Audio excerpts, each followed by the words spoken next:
আজকে যারা গরুর মুখ খায়, তারা যারা গরুর গোশত খায়, তাদের দেশ দখলের স্বপ্ন দেখেন।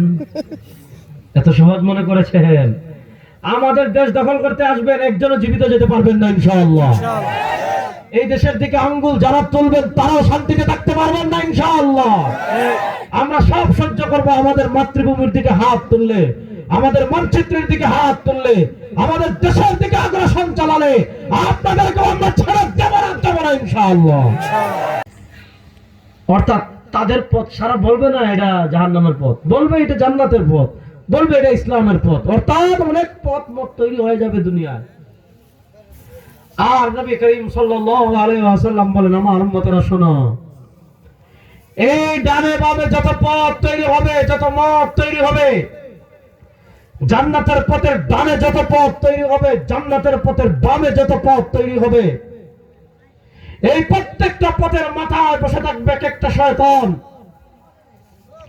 ওই শয়তান কি করবে? ইয়াদউন নাস ইলা নারি জাহান্নাম। আপনাদেরকে ডেকে ডেকে, আমাকে ডেকে ডেকে, মানুষদেরকে ডেকে ডেকে, মুসলমানদেরকে ডেকে ডেকে নিয়ে যাবে জাহান্নামে। তাহলে বোঝা গেল, দুনিয়াতে পথ যখন তৈরি হবে, একটা পথ হবে জান্নাতের, আর জান্নাতের পথের আশেপাশে যত পথ তৈরি হবে, জান্নাতের পথের আশেপাশে যত মত তৈরি হবে, কোন পথই জান্নাতের পথ না, কোন পথ আল্লাহর পথ না। ওই জান্নাতের পথের ডানে বামে যত পথ তৈরি হবে, সব হলো শয়তানের পথ। সব হলো কার পথ? আর কথা বলেন না, আপনারা কি বুঝবেন? তাহলে সবাই বলেন, সব পথ কিসের পথ? শয়তানের পথ। এবার প্রশ্ন হলো, দুনিয়াতে কেউ কে এটা বলবে যে আমার পথটা শয়তানের পথ? এই যে মনে করেন আপনাদের নেত্রকোনায় যারা কবর পূজা করে, এখন কয় যে যদি আপনি বিয়েতে গান বাজনা না করেন, এই বিয়ে হবে না। আপনাদের নেত্রকোনায় একজন আছে না নাই? আছে। আমাদের কাবা শরীফ আমরা যেমন তওয়াফ করি, কাবা শরীফের তওয়াফ এটা একটা ইবাদত। ওয়ালিয়াতাওয়াফু বিল বাইতিল আতীক। আল্লাহ তাআলা সারা দুনিয়ার মানুষদেরকে নির্দেশ দিয়েছেন, মুসলমানদের, তারা যেন আল্লাহর পবিত্র ঘরকে তওয়াফ করে। আপনি নেত্রকোনায় দেখবেন পীর মারা গেছে, পীরের কবর বানাইছে। পীরের কবর বানানোর পর কি হয়েছে? এটাকে এমন ভাবে ঘুরাইছে যে কাবা শরীফ ঘরকে যেমন মানুষ তওয়াফ করে, ডোল হাততালি গান বাজনা করে, আর এভাবে ঘুরতে থাকে। অর্থাৎ কাবা শরীফ যেমন মানুষ তওয়াফ করে, তারা তাদের পীরকে ওইভাবে তওয়াফ করে। মক্কার কাফেরেরা করত মূর্তি পূজা, ছাগল পূজা, হিন্দুরা করে গরু পূজা। গরু পূজা করে না? গরু পূজা করে বলেই তো গরুর মুখ খায়। আর আমরা গরুর পূজা করি না বলে, আমরা আল্লাহর ইবাদত করে বলে গরুর গোশত খায়। আজকে যারা গরুর মুখ খায়, তারা যারা গরুর গোশত খায়, তাদের দেশ দখলের স্বপ্ন দেখেন। এত সহজ মনে করেছেন? আমাদের দেশ দখল করতে আসবেন, একজনও জীবিত যেতে পারবেন না ইনশাআল্লাহ। এই দেশের দিকে আঙ্গুল যারা তুলবেন, তারাও শান্তিতে থাকতে পারবেন না ইনশাআল্লাহ। আমরা সব সহ্য করব। আমাদের মাতৃভূমির দিকে হাত তুললে, আমাদের মানচিত্রের দিকে হাত তুললে, আমাদের দেশের দিকে আগ্রাসন চালালে, আপনাদেরকে আমরা ছেড়ে দেব না ইনশাআল্লাহ। তো দেখেন, হিন্দুরা করে গরুর পূজা, এজন্য মুখ খায়। কাফেররা করত চন্দ্র পূজা, সূর্য পূজা, তারকা পূজা, মূর্তি পূজা। আর আপনাদের নেত্রকোনায় দেখবেন করে ছবি পূজা। ছবি পূজা বুঝেন? মুরব্বীরা শুনবেন কথা ভালো করে। ছবি পূজা কি বুঝেন? ছবি পূজা হলো পীর সাহেব মারা গেছেন। এখানে কথা বলে কে? ছবি পূজা বুঝেন? ছবি পূজা হলো পীর সাহেব মারা গেছেন, পীর সাহেব মারা যাওয়ার পর পীরের ছবি ঘরে প্রিন্ট করে, পীরের ছবি ঘরে প্রিন্ট করে, ল্যামিনেটিং করে লটকায় রাখে, কি সুন্দর করে ফুল দিয়ে রাখে। প্রতিদিন সকালে একবার পীরের ছবিরে নমস্কার করে, প্রতিদিন একবার পীরের ছবিরে ভক্তি দেয়, প্রতিদিন একবার পীরের ছবিতে সিজদা দেয়। এটা বলেন, এই যে যে ছবিতে সিজদা দিল, এই যে যে ছবিতে ভক্তি করলো, এই যে যে ছবির সম্মান করলো, এই ছবি পূজা আর আইয়ামে জাহিলিয়াতের কাফেরদের পাথর পূজা, এই ছবি পূজা আর হিন্দুদের লিঙ্গ পূজা, এই ছবি পূজা আর হিন্দুদের গরু পূজা কোনো পার্থক্য আছে? নাই। এখন আমি যে কথাটা আপনাদের বুঝাতেছি, যারা এই কাজগুলো করে তাদের কাছে যাবেন, তারা বলবে তাদেরটাই একমাত্র জান্নাতের পথ, আর আমরা সব কাফের। তারা বলবে এটা। আপনি দেওয়ানবাগ যান, দেওয়ানবাগই বলবে তার পথ একমাত্র জান্নাতের পথ, আর বাকি সব কাফের। সবাই দুনিয়াতে কোন প্রোডাক্ট কোম্পানি বলে না তার প্রোডাক্ট খারাপ, বলে? বলেন না? কোন কোম্পানি বলে যে তার প্রোডাক্ট খারাপ? কোন কোম্পানি বলে না। তাহলে প্রশ্ন হলো, দুনিয়াতে যত পথ আছে, যত মত আছে, যত ইজম আছে, যত মতবাদ আছে, কেউ বলে না তারটা খারাপ, কেউ বলবে না তারটা শয়তানের পথ, কেউ বলবে না তারটা জাহান্নামের পথ, কেউ বলবে না তারটা জান্নাতের পথ না। দেওয়ানবাগী বলে তারটাও জান্নাতি, যারা কবর পূজা করে তারটা, সে বলে তারটা জান্নাতি, যারা কবরে সিজদা করে সে বলে তারটা জান্নাতের পথ, যারা পীরের ফটো সিজদা করে তারা বলে তারটা জান্নাতের পথ, যারা খাম্বা পূজা করে তারা বলে তারটা জান্নাতের পথ, যারা আগুন পূজা করে তারটা, সে বলে তারটা জান্নাতের পথ, যারা তোমার বৌদ্ধ বই যে তোমার ওই যে শিখা চিরন্তন মুক্তিযুদ্ধের চেতনার নামে আগুনের পূজা করে, আগুনকে সিজদা দেয়, তারা বলে তারটা জান্নাতের পথ। প্রশ্ন হলো, দুনিয়াতে কেউ বলে না তারটা জাহান্নামের পথ, দুনিয়াতে কেউ বলে না তার পথ অনুসরণ করলে জাহান্নামে যাবে, দুনিয়াতে সবাই বলে তার পথে চললে জান্নাতে যাবে। আসলে জান্নাতের পথ কোনটা? আল্লাহ নবী সাল্লাল্লাহু আলাইহি ওয়াসাল্লাম বলেছেন, ইন্নাহু মাইয়াশু মিনকুম বাদি, আমার পরে তোমরা যারা দুনিয়াতে আসবে, আমার পরে তোমরা যারা পৃথিবীতে বসবাস করবে, নবী করিম সাল্লাল্লাহু আলাইহি ওয়াসাল্লাম বলেছেন, ফাসায়ারা ইখতিলাফান কাসীরা, অনেক দল উপদল দেখবেন মুসলমানদের মাঝে। ফাসায়ারা ইখতিলাফান কাসীরা, অনেক ইখতিলাফ দেখবেন, অনেক ইখতিলাফ। আজকে কত ইখতিলাফ মুসলমানদের মাঝে। তো যখন অনেক ইখতিলাফ দেখবেন তখন কি করবেন? নবী করিম সাল্লাল্লাহু আলাইহি ওয়াসাল্লাম বলেন, তখন দুটো কাজ করবে। ফাআলাইকুম বিসুন্নতি ওয়া সুন্নাতিল খুলাফাইর রাশিদিন আল মাহদিন, তামাসসাকু বিহা ওয়া আদ্দু আলাইহা বিন নওয়াজিজ। যখন দেখবে মানুষ অনেক দলে বিভক্ত হয়ে গিয়েছে, যখন দেখবে মানুষ অনেক উপদলে বিভক্ত হয়ে গিয়েছে, যখন দেখবে দল নিয়ে মানুষের ভিতর দ্বন্দ্ব, আকীদা নিয়ে মানুষের ভিতর দ্বন্দ্ব, আমল নিয়ে মানুষের ভিতর দ্বন্দ্ব, দ্বন্দ্ব আর দ্বন্দ্ব, দ্বন্দ্বের শেষ নাই বাংলাদেশে, শুধু বাংলাদেশে না, সারা দুনিয়ায় দ্বন্দ্ব। যখন দ্বন্দ্ব দেখবে তখন কি করবে? নবী করিম সাল্লাল্লাহু আলাইহি ওয়াসাল্লাম বলেন, ফাআলাইকুম বিসুন্নতি, তখন এক নম্বরে আমার সুন্নাহ আঁকড়ে ধরবে। ফাআলাইকুম বিসুন্নতি, তখন আমার সুন্নাহ আঁকড়ে ধরবে। আর সাথে কি করবে? ওয়া সুন্নাতিল খুলাফাইর রাশিদিন আল মাহদিন, তখন আমার সুন্নাহ আঁকড়ে ধরবে আর আমার খুলাফায়ে রাশিদিনের সুন্নাহকে আঁকড়ে ধরবে। হযরত আবু বকর, ওমর, উসমান, আলী। এই হাদিসে নবী করিম সাল্লাল্লাহু আলাইহি ওয়াসাল্লাম চারজন সাহাবীর সুন্নাহকে আঁকড়ে ধরতে বলেছেন, কিন্তু অন্য হাদিসে নবী করিম সাল্লাল্লাহু আলাইহি ওয়াসাল্লাম বলেছেন সব সাহাবীকে আঁকড়ে ধরার কথা। নবী করিম সাল্লাল্লাহু আলাইহি ওয়াসাল্লাম বলেন, ওয়াসাতাফতারিকু উম্মতি আলা 73 মিল্লাহ, আমাদের পূর্বে যারা দুনিয়াতে ছিল তারা ছিল 72 দল, বনি ইসরাইল। আমাদের পূর্বে যে বনি ইসরাইল দুনিয়াতে ছিল তারা ছিল 72 দল। আর নবী করিম সাল্লাল্লাহু আলাইহি ওয়াসাল্লাম বলেন, ওয়াসাতাফতারিকু উম্মতি আলা 73 মিল্লাহ, বনি ইসরাইল হয়েছে 72 দল, আর নবী করিম সাল্লাল্লাহু আলাইহি ওয়াসাল্লাম বলেন আমার উম্মাহ হবে 73 দল। অর্থাৎ বনি ইসরাইল থেকে আমরা একদল হব বেশি, অর্থাৎ আমাদের ভিতর মারামারি, এদেরকে ছাড়িয়ে যাব আমরা। আকীদা কেন্দ্রিক মারামারি, আকীদা কেন্দ্রিক বনি ইসরাইল ছিল 72 দল, আমরা হব 73 দল। নবী করিম সাল্লাল্লাহু আলাইহি ওয়াসাল্লাম বলেন, কুল্লুহুম ফিন্নার, এই 72-73 দলের সব জাহান্নামী, ইল্লা মিল্লাতুন ওয়াহিদা, একদল হবে জান্নাতি। সাহাবায়ে কেরাম জিজ্ঞাসা করলেন, মানে ইয়া রাসূলুল্লাহ, যে একদল জান্নাতে যাবে তারা কারা? খুব মনোযোগ দিয়ে বুঝেন। আল্লাহ নবী সাল্লাল্লাহু আলাইহি ওয়াসাল্লামকে যেহেতু দল এত হয়ে যাবে, উপদল এত হয়ে যাবে, জিজ্ঞাসা করেছেন, ইয়া রাসূলুল্লাহ, এত দল হবে, এত মত হবে, জান্নাতে যাবে কারা? কুল্লুহুম ফিন্নার, যদি 72 দল জাহান্নামী হয় আর এক দল জান্নাতি হয়, তাহলে জান্নাতি দল আসলে কারা? মানে ইয়া রাসূলুল্লাহ, ইয়া রাসূলুল্লাহ, যে একদল জান্নাতে যাবে তারা কারা? নবী করিম সাল্লাল্লাহু আলাইহি ওয়াসাল্লাম জবাব দিচ্ছেন, মা আনা আলাইহি ওয়া আসহাবি, মা আনা আলাইহি ওয়া আসহাবি।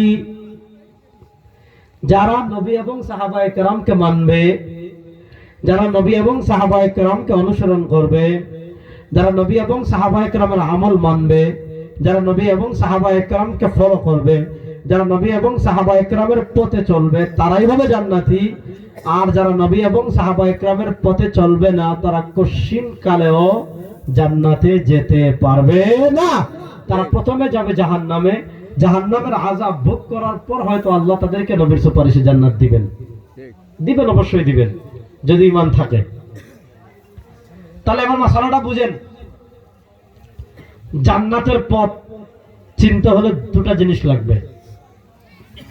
বলেন, জান্নাতের পথ চিনতে হলে কয়টা জিনিস লাগবে? সবাই আমার কথা বুঝবান, সবাই কথা কন। জান্নাতের পথ যেতে হলে কয়টা জিনিস লাগবে? জান্নাতের পথ চিনতে হলে কয়টা জিনিস লাগবে?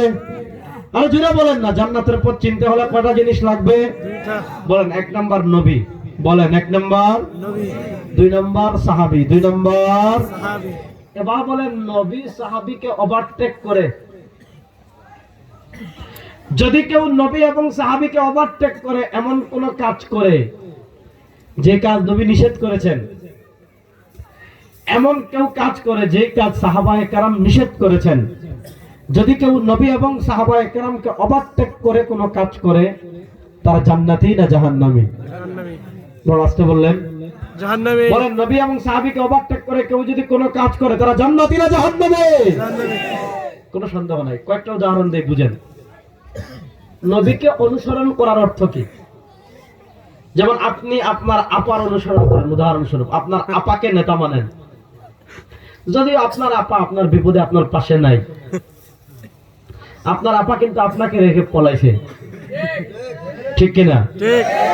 আর ওখান থেকে গিয়ে আপনার ফুসকায়, মানে আপনার উস্কায় যে ট্রাম্পের ছবি নিয়ে নাম, কখনো কয় হিন্দু লীগ হয়ে নামে। শুনেন, কোন মুসলমান যদি শুধুমাত্র তার রাজনৈতিক অভিলাষ চরিতার্থ করার জন্য হিন্দু পরিচয় মিছিল দিতে নামে, মাসালা শুনেন, সে আসলে মুসলমান, কিন্তু এখন মাঠে নামতে পারতেছে না, কারণ মানুষ ঠেঙ্গাইব। তার আওয়ামী লীগ পরিচয় যদি মাঠে নামে, মানুষ ঠেঙ্গাইব, মানুষ একদম কচুরিপনা চুবাই দিব। এখন দেখা যাচ্ছে সে হিন্দু পরিচয় মাঠে নামতেছে। যদি কোন মুসলমান তার দেশ, তার নেত্রীকে, তার আপাকে বাঁচানোর জন্য, যদি কোন মুসলমান তার জাতির কথিত আব্বাকে বাঁচানোর জন্য, যদি কোন মুসলমান তাদের সেই ফ্যাসিস্ট সরকারকে আবার ক্ষমতায় আনার জন্য হিন্দু পরিচয় স্লোগান দেয়, হিন্দু পরিচয় মাঠে নামে, আর নিজেকে হিন্দু দাবি করে, পরিষ্কার কথা, সে মুসলমান না, সে কাফের, কাফের, কাফের। তার ঈমান থাকবে না। কিয়ামতের আগে নেতা, মানুষের কাছে ঈমানের থেকে নেতা বড় হয়ে যাবে। কিয়ামতের আগে মানুষের কাছে ঈমানের চেয়ে দল বড় হয়ে যাবে। যারা বাংলাদেশে গত 15 বছর এই দেশকে নরক বানিয়ে রেখেছিল, যারা গত 15 বছর এই দেশকে ভারতের দাবিদারি রাষ্ট্র বানিয়ে রেখেছিল, যারা গত 15 বছর এই দেশকে আধিপত্যবাদী ভারতের অঙ্গরাজ্য বানানোর ষড়যন্ত্র করেছিল, যারা এই দেশের শিক্ষা সিলেবাস থেকে কোরআন, ইসলাম, নবীর হাদিসকে বাদ দিয়েছিল, যারা এই দেশে হিন্দুত্ববাদী শিক্ষা সিলেবাস চালু করতে চেয়েছিল, আজকে তুমি তাদেরকে পুনর্বাসন করার জন্য যদি তুমি দেশের মানুষের বিরুদ্ধে ষড়যন্ত্র করো আর তুমি হিন্দু পরিচয় মাঠে নামো, কেমনে মানুষ ঈমান হারায় দেখেন। আজকে আপা বড় হয়ে গেছে ইসলাম থেকে, অথচ এরা গত 15 বছর এই দেশের যে পরিমাণ টাকা বিদেশে চুরি করেছে, পত্রিকা বলছে এত টাকা যদি বাংলাদেশে থাকতো এই টাকা দিয়ে 64টা পদ্মা সেতু বানানো যেত। সুবহানাল্লাহ, কয় শুনছেন?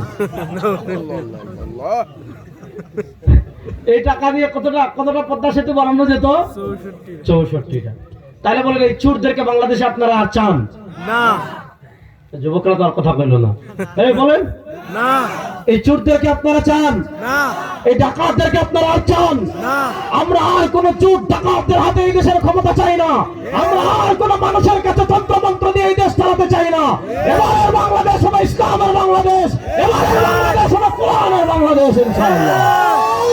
আল্লাহু আকবার।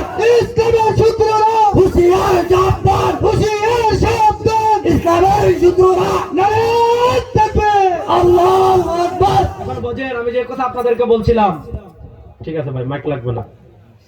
মানুষদের কাছে আল্লাহ নবী বলেছেন কিয়ামতের আগে উম্মার অবস্থা হবে ইয়াবিউ দীনাহু বিআরদিন মিনাদ দুনিয়া। হাদিসটা বুঝেন, নবী করিম সাল্লাল্লাহু আলাইহি ওয়াসাল্লাম বলেছেন কিয়ামতের আগে এই উম্মাহ দুনিয়ার সামান্য স্বার্থে দিন বিক্রি করে দিবে। দেখেন আজকে মানুষ কি পরিমাণ অন্ধ। এক মাসে যারা ১৫০০-এর অধিক মানুষ খুন করেছে, আর গত 15 বছরে কত হাজার মানুষকে খুন করেছে, গত 15 বছরে কত হাজার মানুষকে গুম করেছে, গত 15 বছরে কত হাজার মানুষকে আয়না গড়ে নিয়েছে, গত 15 বছরে কত হাজার মানুষকে, কত হাজার নিরীহ দেশপ্রেমিক মুসলমানকে জঙ্গি নাটক দিয়ে বছরের পর বছরেরা জেলে রেখেছে, আলেমদের উপর যারা জুলুম করেছে, অত্যাচার করেছে। এরপরে যদি তোমার চক্ষু না করে এদের পক্ষ না, তুমি আসলে মালিক, তুমি আসলে মানুষ না, তুমি আস্ত একটা আওয়ামী লীগ। ঠিক, অন্ধ অন্ধ অন্ধ হচ্ছে ভালো। কিসের অন্ধ এরা? এরা তো মানুষ না, এত বান্দর। উলাইকা কালা নামে বাল হুমা দল, ঠিক কি না? ঠিক। তাহলে আমাদের কাছে দল বড় না ঈমান বড়? ঈমান। আস্তে বলেন, নেতা বড় না ঈমান বড়? পীর বড় না ঈমান বড়? আরে বলেন না, পীর বড় না ঈমান বড়? নেতা বড় না ঈমান বড়? আমাদের কাছে ঈমানের চেয়ে বড় কিচ্ছু নাই। ঠিক, আমাদের কাছে ঈমানের চেয়ে বড় কিচ্ছু। এখন আপনি আমাকে বললেন যে হুজুর আমি আপনাকে মহব্বত করি, আপনাকে অনুসরণ করি, কিন্তু দেখা গেল আমার কথা আপনি শুনেন না। আমি বলছি এই কাজ করলেন না, আমি বলছি এই কাজ করেন না, এই কাজ করলেন। এটার নাম কি ভালোবাসা না বাস দেওয়া? আমাদেরকে মানতে হবে নবী এবং সাহাবায়ে কেরামকে। ঠিক, মানা লাগবে কি লাগবে না? আচ্ছা, আমাদের রব কে? আল্লাহ। রাস্তে বলেন আল্লাহ। আরে ভাই জোরে বলেন আল্লাহ। আমাদের রব কে? আল্লাহ। আমাদেরকে সৃষ্টি করেছেন কে? আল্লাহ। দেখেন আপনি আল্লাহকে তো মানতে চান, এতে তো সন্দেহ নাই। কোন মুসলমান কি এরকম আছে যে বলবে আল্লাহকে আমি মানতে চাই না? সব মুসলমানই তো আল্লাহকে মানতে চায়। প্রশ্ন হলো আল্লাহকে আপনি মানবেন কেমনে?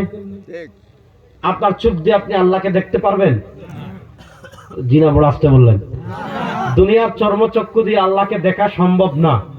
বলেন দুনিয়ার চর্মচক্ষু দিয়ে আল্লাহকে দেখা সম্ভব না। মুসা আলাইহিস সালাম দেখতে চেয়েছিলেন, আল্লাহ বলেছেন লাং তারানি। মুসা কশিনকালে দুনিয়ার চর্মচক্ষু দিয়ে আমাকে দেখতে পারবা না।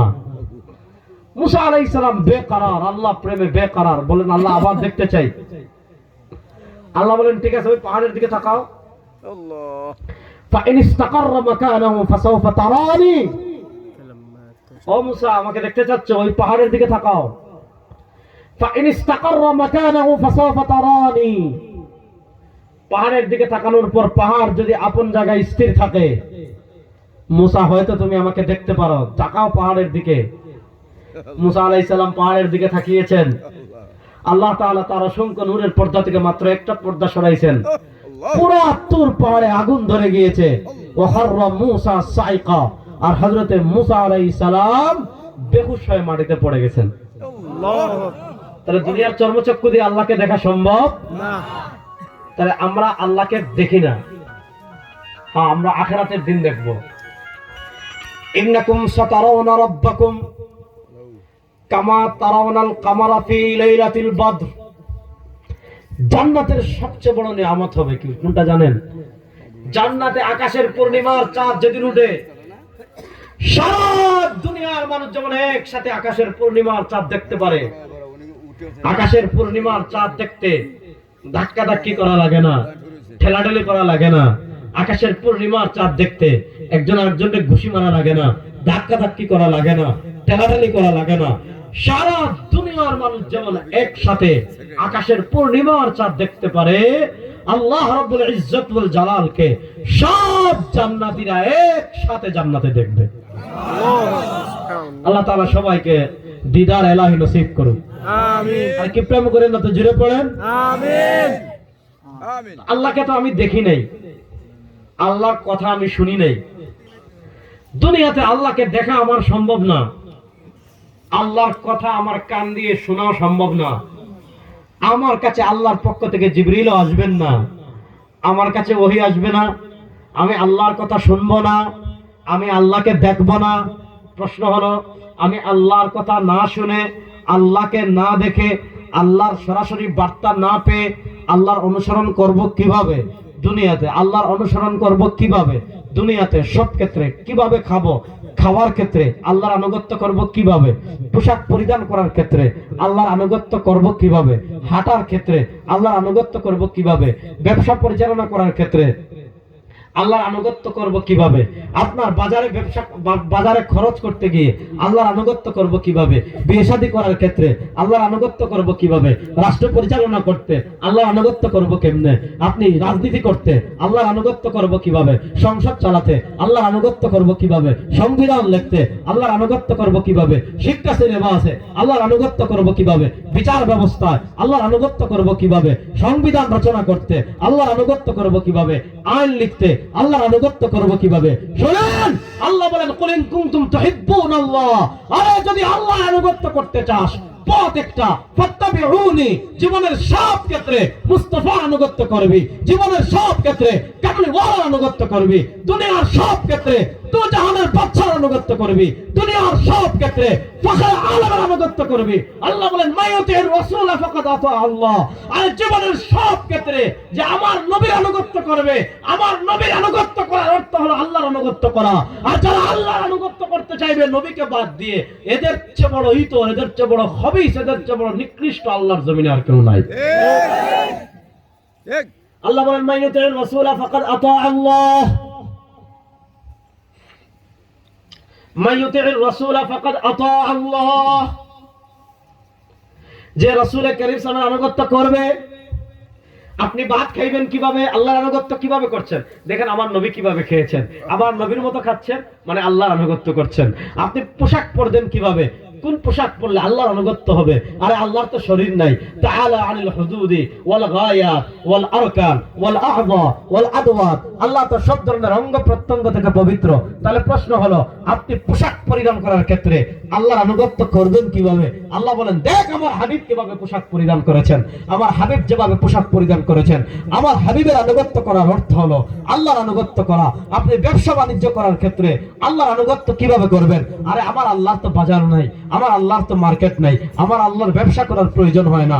এবার আপনি ব্যবসা করবেন কিভাবে? দেখ আমার হাবিব কিভাবে ব্যবসা করেছেন। হাবিবের ব্যবসা করার ক্ষেত্রে হাবিবের আনুগত্য করার অর্থ হলো আল্লাহর আনুগত্য করা। আপনি রাজনীতি করার ক্ষেত্রে আল্লাহর আনুগত্য করার দরকার নাই। আছে মুরব্বী, এখন কথা বলেন। রাজনীতি করার ক্ষেত্রে আল্লাহর আনুগত্য করার দরকার আছে না নাই? দেখেন, খ্রিস্টানরা মনে করতো তাদের ধর্ম শুধু গির্জায়, আর কিছু মুসলমান আছে ইহুদি খ্রিস্টানদের দালাল, এরা মনে করে আমাদের ধর্ম থাকবে শুধু মসজিদে। আমাদের ধর্ম কি শুধু মসজিদে থাকার জন্য আসছে? না। আমাদের কোরআন কি শুধু মসজিদে থাকার জন্য আসছে? না। আমাদের কোরআন আসছে যেমন ঘরে থাকবে, যেমন পরিবারে থাকবে, যেমন বাজারে থাকবে, তেমন সংসদেও থাকবে। ঠিক।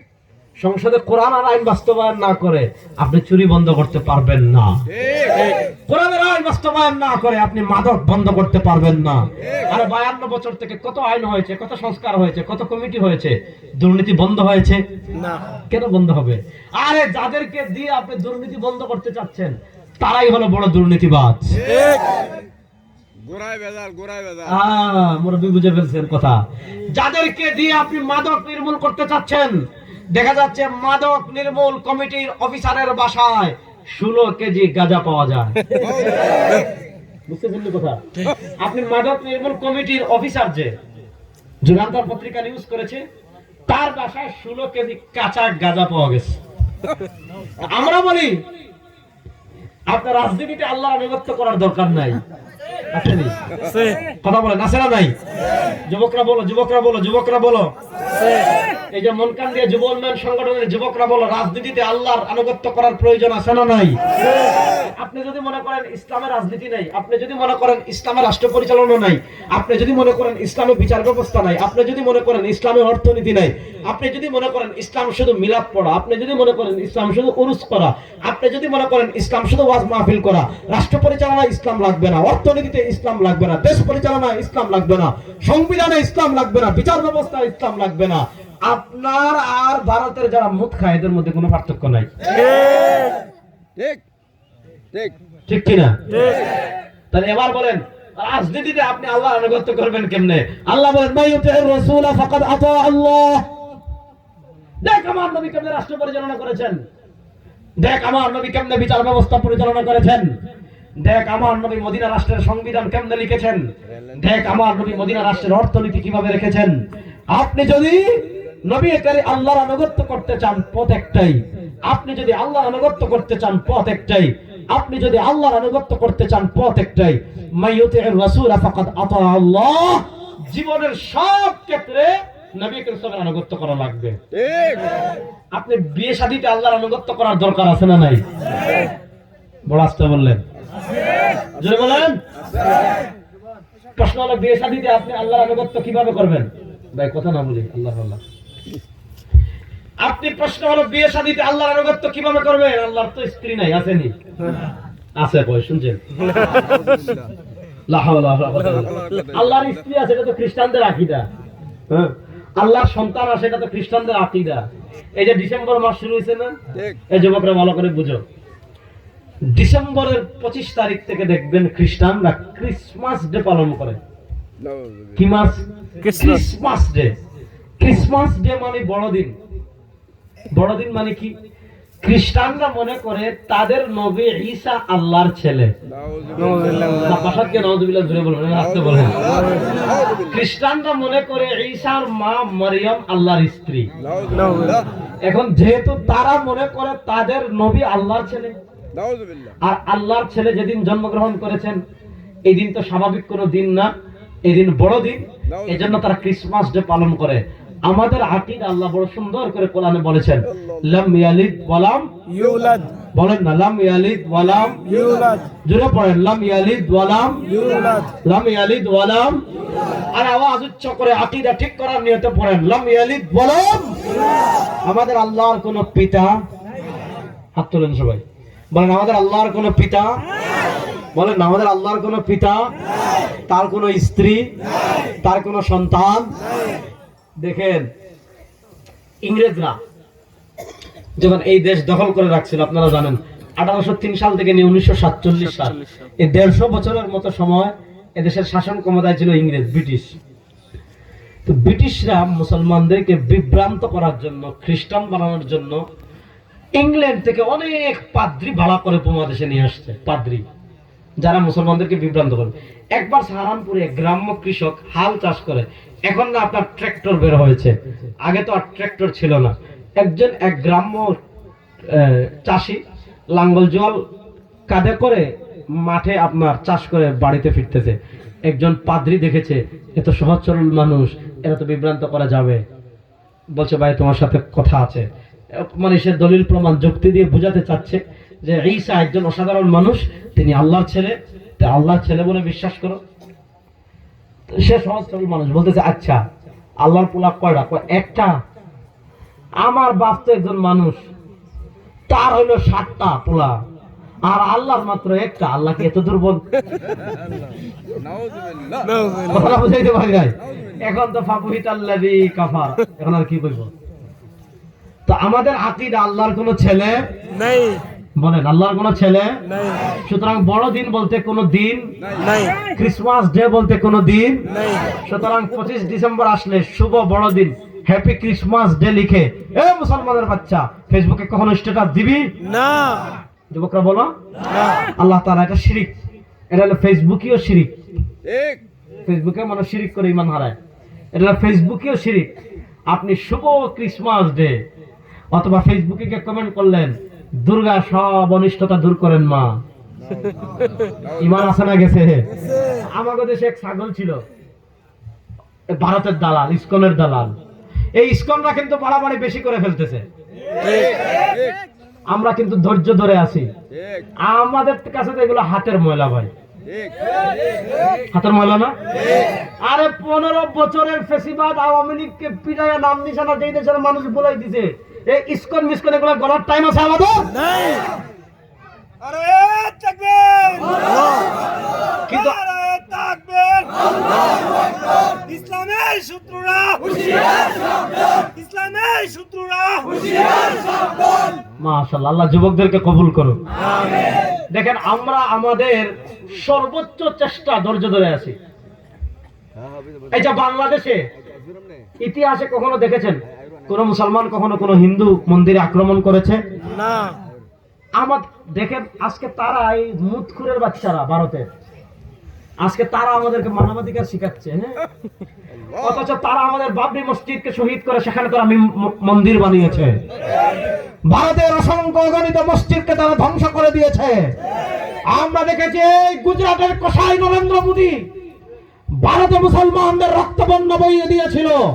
আসামে তারা মুসলমানদের হত্যা করেছে, কাশ্মীরে তারা মুসলমানদের হত্যা করেছে, দিল্লিতে তারা মুসলমানদের হত্যা করেছে। পৃথিবীতে সবচেয়ে বেশি সাম্প্রদায়িক দাঙ্গা যে ভারতের গোমূত্র খুনেরা করে থাকে, এই স্বাধীন বাংলাদেশের দিকে যদি তারা হাত তোলে সেই হাত আমরা ভেঙে টুকরা টুকরা করে দিব ইনশাআল্লাহ। নারায়ে তাকবীর, আল্লাহু আকবার। দিস ইসলাম, দিস ইসলাম, ইসলামের শিশুরা হুঁশিয়ার সাবধান। ভারতের দালালেরা হুঁশিয়ার সাবধান, ভারতের দালালেরা হুঁশিয়ার সাবধান, ভারতের দালালেরা হুঁশিয়ার সাবধান। কথা ভালো করে বুঝেন, এই আমাদের সবচেয়ে বড় দুশমন হলো ভারত। বলেন আমাদের সবচেয়ে বড় দুশমন কারা? ভারত। এই জোরে বলেন ভারত। সুতরাং যুবকরা, শত্রুকে শত্রু যদি না চিনেন, আপনি সাপ পুষলে সাপ কামড় দেয়, সাপ পুষলে সাপ কি দেয়? যাক, কথা চলে যাচ্ছে আরেক দিকে। যে কথাটা আমি বলতে চাচ্ছিলাম, যে কথাটা আমি আপনাদেরকে বোঝাতে চাচ্ছিলাম, সেই মূল কথায় আবার ফিরে আসি। আপনি যদি ওই খ্রিস্টানরা মনে করত তাদের নবী ঈসা আল্লাহর ছেলে, আর আমরা বিশ্বাস করি আল্লাহর কোনো ছেলেও নেই, আল্লাহর কোনো মেয়েও নেই, আল্লাহর কোনো সন্তানও